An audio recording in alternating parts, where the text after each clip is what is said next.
یہ بات آپ کو میں بتا دوں، ہو سکتا ہے زندگی وفا کرے یا نہ کرے، لیکن یہ میں آپ کو بتا کر کے جا رہا ہوں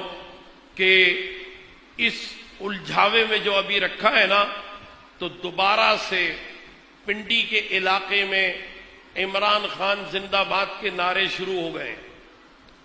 کل یہ نعرے کراچی میں بھی شاید لگ جائیں گے، یہ نعرے اور دوسرے علاقوں میں بھی شاید لگ جائیں گے، کیونکہ پھر برطانیہ کا، امریکہ کا اور اسرائیل کا دباؤ ہے کہ عمران خان کو پھر لایا جائے تاکہ قائدیانی آرڈیننس اور 295C ناموس رسالت کا جو قانون ہے اس کو ختم کیا جائے، اور اسے صرف عمران خان ہی ختم کر سکتا ہے، کوئی اور نہیں ختم کرے گا۔ تو اس لیے ممکن ہے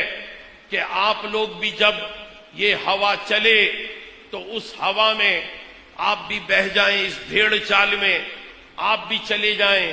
اس آندھی اور طوفان میں آپ بھی خس و خاشاک کی طرح کہیں بہہ نہ جائیں۔ تو اس وقت ذرا غور کر لیجئے گا، سمجھ لیجئے گا کہ یہ شخص یعنی عمران خان یہ ایک ایسا شخص ہے کہ جس نے اداکار سدھو کو کرتارپور بارڈر کے افتتاح کے موقع پر بلا کر اس سے تقریر کروائی تھی، اور وہ سکھ سدھو جو ایک انڈیا سے آنے والا شو جو دبئی سے چلتا ہے، کپل کا شو، اس کپل شرما کے شو میں یہ سدھو بیٹھا ہوتا ہے، خبیث بڑے قہقہے لگاتا ہے۔ تو یہ سدھو کرکٹر،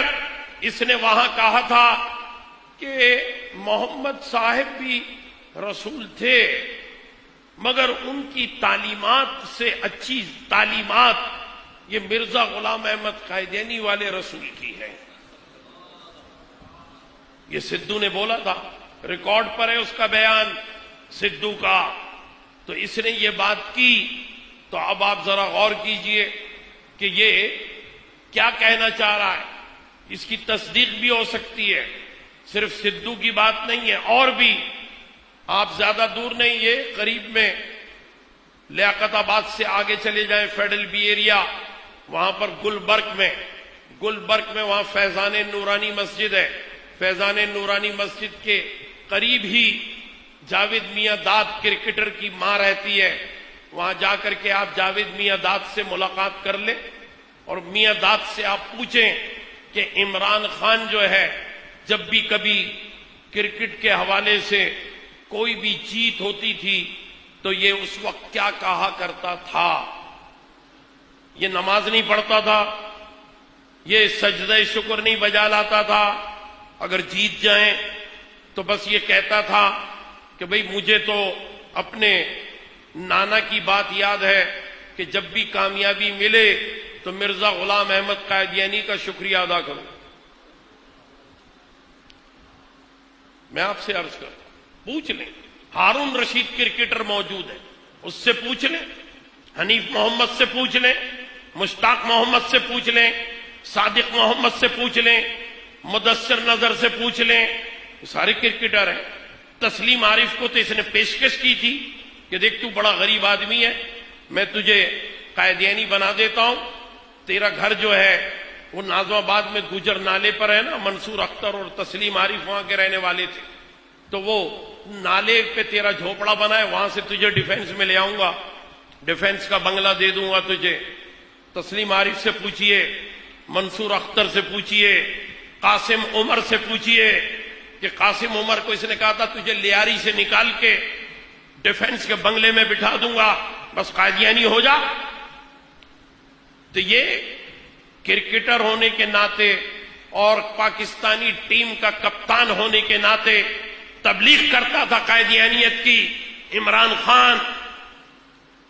ایک ایک لفظ اس کے اندر اپنی جگہ اٹل حقیقت کے ساتھ موجود ہے۔ تو یہ ایسا شخص ہے، تو ایسے شخص کو آپ جب الیکشن میں آئے تو اس وقت سوائے اس کے کہ اس پر سنگ باری کی جائے، اس کو سنگسار کر دیا جائے، کیونکہ زانی تو ہے یہ، سیتا وائٹ اس کی گرل فرینڈ رہی ہے، اس نے ایک بیٹی وہاں برطانیہ میں چھوڑی ہے، سڈنی میں ایک بیٹا چھوڑا ہے، آئرلینڈ میں ڈبلن کے اندر اس کی 2 بیٹیاں پل رہی ہیں الگ. یہ سب زنا کی پیداوار ہے. جہاں جہاں اس نے منہ کالا کیا ہے عمران خان نے، وہاں کی بات بتا رہا ہوں آپ کو.